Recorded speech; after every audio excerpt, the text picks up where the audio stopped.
Israel আরো এক নতুন যুদ্ধ শুরু করলো।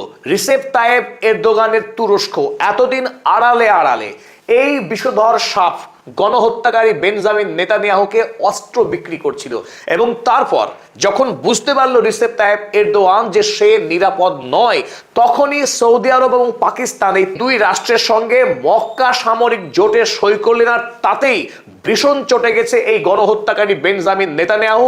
গতকাল রাতে সিরিয়ার আবু আল দুহুর এই সামরিক ঘাঁটিতে 8টি বিমান হামলা চালিয়েছে। কিন্তু এই আক্রমণ শুধুমাত্র সিরিয়ার উপরে ছিল না, এই আক্রমণ ছিল সোজাসুজি তুরস্কের উপরে। কারণ এই সামরিক ঘাঁটিতে যত সমরাষ্ট্র ছিল সেটা ছিল তুরস্কের। তাই ইসরায়েল যে রীতিমতো বিব্রত, এই ইসলামিক রাষ্ট্রের জোটকে যে সে মোটেই পছন্দ করছে না, সেই বার্তা কিন্তু গতকাল ইসরায়েল দিয়ে দিল। এবং যে কোনো সময় আরো বৃহত্তর লড়াইয়ে ইসরায়েল যেতে পারে তারও ইঙ্গিত দেওয়া হয়েছে রিসেপ তাইয়েপ এরদোয়ানদের। তাই মধ্যপ্রাচ্যে মুসলিম রাষ্ট্রের জোট ইসরায়েলকে যে বিপদে ফেলতে পারে তার আশ কিন্তু পাচ্ছেন এখন বেঞ্জামিন নেতানিয়াহু। তাই নতুন করে আরো একটি যুদ্ধ শুরু করতে তৎপর এই হত্যাকারী বেঞ্জামিন নেতানিয়াহু। তবে সবচাইতে যেটা দুর্ভাগ্যজনক বিষয়, এই রিসেপ তাইয়েপ এরদোয়ান এতদিন মানে হয়তো আজকের দিনে দাঁড়িয়েও আজারবাইজানের মাধ্যমে বিপুল পরিমাণের খনিজ তেল বিক্রি করে আসছিল, বাণিজ্যিক সম্পর্ক রেখে আসছিল ইসরায়েলের সঙ্গে।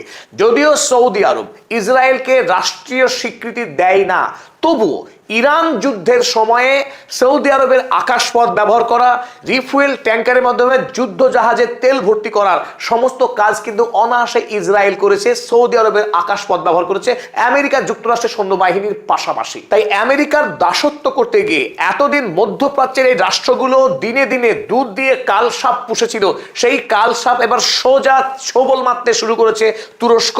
এখন অপেক্ষা সৌদি আরবের। যে কোনো সময় এমনও হতে পারে ইসরায়েল সৌদি আরবের বিরুদ্ধেও যুদ্ধ ঘোষণা করে দিচ্ছে। তাই মধ্যপ্রাচ্যের রাষ্ট্রগুলি যখন শান্তির খোঁজে স্থিতিশীলতা তৈরি করবার চেষ্টা করছে, সেই সময়ে বেঞ্জামিন নেতানিয়াহু নতুন একটা যুদ্ধ শুরু করার জোরদার চেষ্টা চালাচ্ছে। আল শারার নেতৃত্বে বর্তমানে যে সিরিয়া সরকার, তারা জোর কদমে চেষ্টা করছিল সিরিয়াকে নতুন করে গড়ে তোলার জন্য। বাশার আল আসাদের সময়ে যে দীর্ঘ গৃহযুদ্ধ হয়েছিল, সেই গৃহযুদ্ধ থেকে বাঁচার জন্য আল শারা একদিকে আমেরিকা যুক্তরাষ্ট্র, অন্যদিকে রাশিয়া, দুই দেশের সঙ্গে কূটনৈতিক সম্পর্ক তৈরি করা, এমনকি পার্শ্ববর্তী রাষ্ট্র তুরস্কের সঙ্গে সব রকম সহযোগিতার সম্পর্ক চালিয়ে যাচ্ছিল। আর সেই সম্পর্কের জেরেই এই আবু আল দুহুর, আপনারা দেখছেন ছবিতে, এই সামরিক ঘাঁটিতে তুরস্ক বিপুল পরিমাণে সামরিক অস্ত্রের মোতায়েন রেখেছিল। কারণ দুই রাষ্ট্রই কুর্দিশ যোদ্ধাদের দ্বারা দারুণভাবে পীড়িত। ইসরায়েল যখন কুর্দিশ যোদ্ধাদেরকে বিপুল পরিমাণের অস্ত্র এবং টাকা তথা রাজনৈতিক ইন্ধন যুগিয়ে গোটা মধ্যপ্রাচ্যকে অস্থির করে তোলার চেষ্টা করছিল, তখন সিরিয়ার সরকার এবং তুরস্কের সরকার এই কুর্দিশদের হাত থেকে বাঁচার জন্য এই সামরিক ঘাঁটিকে ব্যবহার করত। আর সেই সামরিক ঘাঁটির ওপরেই গতকাল রাতে 8টি বিমান হামলা চালিয়েছে ইসরায়েল। মেগাট্রন কাগজ খবর করেছে, Israel attacked Turkish assets in Syria. Israel সিরিয়াতে অবস্থিত তুরস্কের সামরিক ঘাঁটিতে আক্রমণ চালিয়েছে। They struck Turkish military equipment at an airfield in Idlib. তবে তুরস্কের সামরিক ঘাটের উপরে ইসরায়েলি আক্রমণের নিন্দা করেছে আমেরিকা যুক্তরাষ্ট্র।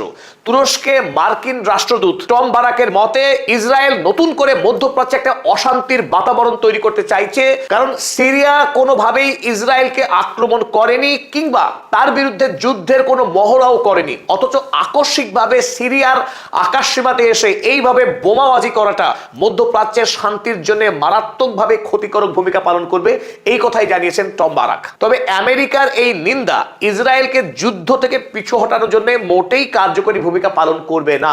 কারণ ইসরায়েল অতীত থেকে আজ পর্যন্ত বরাবর মানবাধিকার লঙ্ঘন করেছে, গণহত্যা চালিয়েছে এবং আন্তর্জাতিক আইনকে পা দিয়ে মারিয়ে দিয়েছে। আর সেই কাজেই আমেরিকা অস্ত্র দিয়ে সাহায্য করেছে। তাই আমেরিকার কোনো রাষ্ট্রদূত ইসরায়েলকে নিন্দা করছে, এই নিন্দা কিন্তু যথেষ্ট নয়।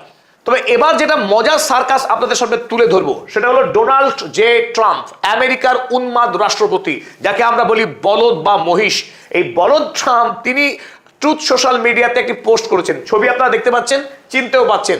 এই সেই ইরানের হরমুজ প্রণালী, যে হরমুজ প্রণালীকে ইরান সম্পূর্ণরূপে নিয়ন্ত্রণে রেখেছে, সেই হরমুজ প্রণালীকে তিনি এই গোল বৃত্ত করে দেখাচ্ছেন। এটা বর্তমানে আমেরিকার সাম্রাজ্যের, আমেরিকার ভূখণ্ডের অংশ। এটা হচ্ছে নিউ ইউএস টেরিটরি। আমেরিকার নতুন ভূ অঞ্চল হচ্ছে এই হরমুজ প্রণালী। এখন পৃথিবীর মানুষ এই ছবি দেখে হাসবেন না কাঁদবেন কিছুই বুঝতে পারছেন না। যেখানে মার্কিন সৈন্যবাহিনী মার খেয়ে ভূত হয়ে যাচ্ছে, বাহরাইন কুয়েত থেকে পালিয়ে বাঁচছে মার্কিন সেনারা, যেখানে ইউএস ফিফথ ফ্লিট বাহরাইন থেকে সোজা নিয়ে যাওয়া হলো ডিয়েগো গার্সিয়া আইল্যান্ডে, সেই সময়ে ডোনাল্ড ট্রাম্প দাবি করছেন যে হরমুজ প্রণালী নাকি আমেরিকার দখলে। খুব শীঘ্রই এই ডোনাল্ড ট্রাম্পের মানসিক চিকিৎসার প্রয়োজন বলে মনে করছে ওয়াকিবহাল মহল। তবে ডোনাল্ড ট্রাম্পের মাথার চিকিৎসা করতে পারেন একজনই, তিনি আর কেউ নন, তিনি ইরানের সুপ্রিম লিডার মুজতবা খামেনেই।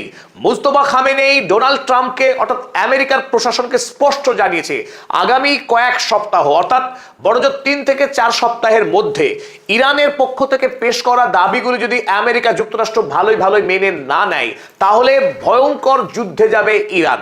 আমেরিকার সামনে দুটি অপশন খোলা, এক হচ্ছে পরাজয় স্বীকার করে নেওয়া, নতুবা আরো শক্তিশালী যুদ্ধে যাওয়া। আর সেই ক্ষেত্রে কিন্তু আমেরিকার সমূহ বিপদ, কারণ ইতিমধ্যেই ইরানের সঙ্গে যুদ্ধ লড়তে গিয়ে আমেরিকার যা করুণ দশা হয়েছে তাতে করে নতুন যুদ্ধে যাওয়া আমেরিকার জন্য মোটেই নিরাপদ হবে না। তবে ইতিমধ্যেই আমেরিকা এবং ইরান দুই দেশের মধ্যে 17 জুন যে মৌ স্বাক্ষরিত হয়েছিল এবং তাতে এই কথা ছিল যে 60 দিনের মধ্যে ইরান এবং আমেরিকা এই যুদ্ধবিরতির সময়ে 60 দিনের মধ্যে পাকাপাকি চুক্তি সম্পাদন করবে। কিন্তু এই যুদ্ধবিরতির মধ্যেই আমেরিকা এবং ইরান একাধিকবার যুদ্ধ করেছে আর তাতেই 60 দিন শেষ হয়ে গেছে, আমেরিকা এবং ইরানের মধ্যে কোনো রকম চুক্তি হয়নি। আর এই আবহেই ইরান নতুন করে আমেরিকার কাছে এক দফা দাবি জানিয়েছে, যে দাবিগুলোর মধ্যে অন্যতম গত মৌতে যখন ইরান বলেছিল 24 বিলিয়ন ডলারের ইরানের যে অর্থ মজুদ রয়েছে বিভিন্ন ব্যাংকে সেটাকে মুক্ত করতে হবে, সেই দাবি বাড়িয়ে ইরান এবার বলেছে 100 বিলিয়ন ডলার মূল্যের অর্থ ইরানকে মুক্ত করতে হবে, 300 বিলিয়ন ইউএসডির ক্ষতিপূরণ দিতে হবে, ইরানের ওপর থেকে জ্বালানির সমস্ত স্যাংশন তো তুলতেই হবে, এছাড়াও আরো একগুচ্ছ নতুন স্যাংশন তুলে দিতে হবে আমেরিকা যুক্তরাষ্ট্রকে। তবে সমস্ত অর্থ প্রদান সহ স্যাংশন তুলে নেওয়ার কাজ বৈঠক শুরুর আগেই করতে হবে আমেরিকা যুক্তরাষ্ট্রকে, না হলে ইরান আমেরিকার সঙ্গে কোনো রকম আলোচনায় যাবে না। এবং তারপরে যেটা উল্লেখযোগ্য, হরমুজ প্রণালী যে ইরানেরই রাষ্ট্রীয় অংশ সেটা মেনে নিতে হবে এবং হরমুজ প্রণালী দিয়ে যত জাহাজ চলাচল করবে প্রতি জাহাজ থেকে ইরান ফিজ সংগ্রহ করবে সেটাকেও মেনে নিতে হবে আমেরিকাকে। কেবলমাত্র পরমাণু অস্ত্র তৈরির বিষয়ে ইরান আমেরিকার সঙ্গে আলোচনায় যেতে পারে। তাই এই সমস্ত দাবি যদি আমেরিকা মেনে না নেয় তাহলে মুজতবা খামেনেই স্পষ্ট নির্দেশ দিয়েছে ইরানের আইআরজিসি সেনাদেরকে সরাসরি আমেরিকার বিরুদ্ধে আরো শক্তিশালী যুদ্ধে যাবার জন্য।